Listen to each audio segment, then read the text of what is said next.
Harry and bid to throw out Mail Sunday publisher's defense to libel claim.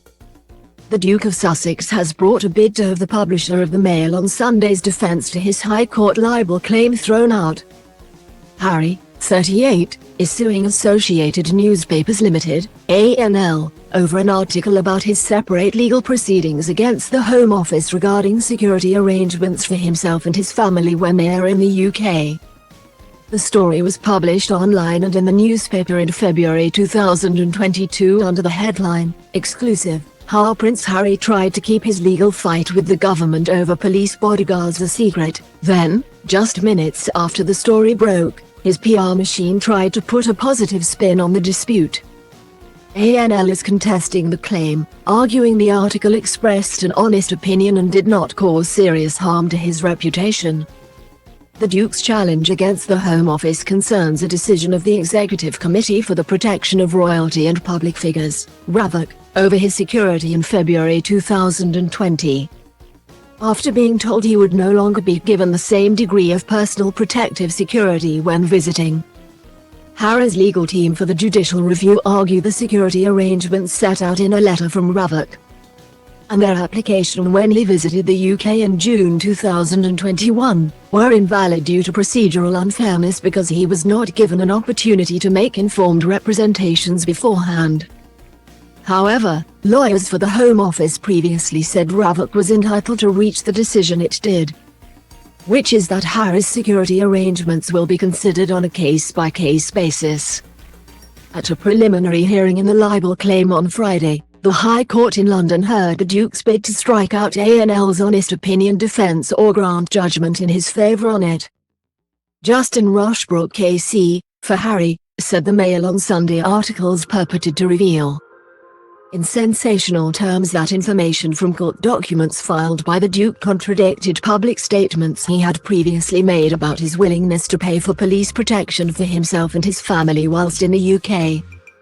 The court was told that the claim involves two statements provided to journalists in January 2022 on Harry's behalf. One that could be quoted publicly and a second to be paraphrased as background information over the Duke's decision to bring legal action against the Home Office.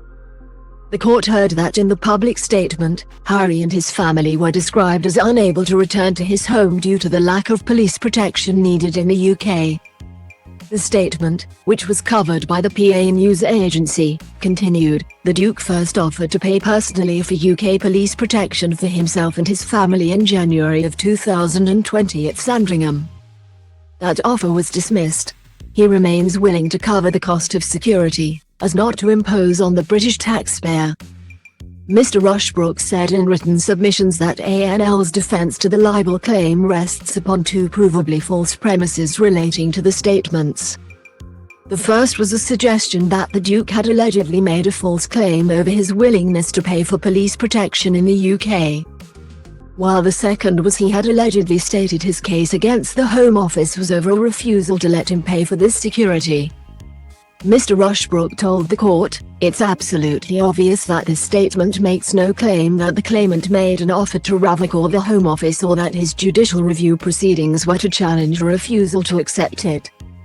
He said that Harry's public statement expressly says he first offered to pay in January 2020 during a meeting at Sandringham. The barrister later added, he did not know who was on RAVOC or whether or not or by whom the offer had been passed on to RAVOC. He self-evidently believed or he assumed it had been brought to RAVOC's attention. Mr. Rushbrook later said that Harry's public statement about the offer was completely clear, but claimed that reporting by the PA news agency had got the wrong end of the stick in saying the legal action was over a Home Office decision not to allow him to pay. That appears to have been the starting point for much of, or possibly all of, the publicity that followed that the defendant relies upon, the barrister told the court. Andrew Caldicott KC, for ANL, said that the bid to end their defense without a trial was wholly without merit and that the whole case is built on sand. He said in written submissions, the claimant was responsible for press statements that said he would pay for security when he had never expressed any willingness to pay until after the judicial review. Mr. Caldicott later claimed that in an April 2020 email to Sir Edward Young, the Queen's private secretary at the time, Harry made it clear we couldn't afford private security until we were able to earn. The barrister added that Harry's offer at Sandringham was presented as an offer to pay or contribute made to the family, not to government. He continued, the press statement then refers to another attempt at negotiations being also rejected. Taken alone, that must suggest an attempt at negotiations with government. Mr. Caldicott also told the court there were fundamental flaws in Harry's legal team's approach to the case.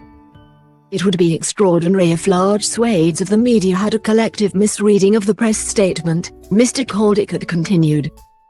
He added that nothing was done to correct the allegedly misleading publicity which the whole world received. The court was told that a tweet from Omid Scobie, co-author of the biography Finding Freedom about the Duke and his wife, about the judicial review was part of ANL's defense.